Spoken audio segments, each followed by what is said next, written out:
Hey guys, welcome back to our channel, and in today's video, I will show you on how you can go ahead and fix unable to add friends on Roblox. This is a step-by-step guide, so you should be able to follow easily. Now the first thing that you want to go ahead and do in order to fix this problem is to clear the cookies and cache for our browser.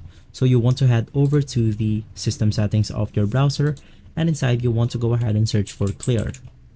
Right after, you can just go ahead and click on clear browsing data, and you want to select all time.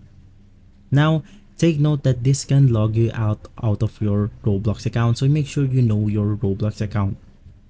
Right after, you can just go ahead and make sure that the server status for Roblox is not disabled. So you can just go ahead and search for Roblox server status, and inside you want to make sure that all of the system are operational, because this can affect some users into adding some friends into their account. Right after, and still the problem is not fixed, you want to head over to Roblox, and in here you can just go ahead and contact the support team and report the problem to them. So guys, if this video has been helpful for you, please consider by liking and subscribing. I'll make sure to see you again next time, and as always, thank you.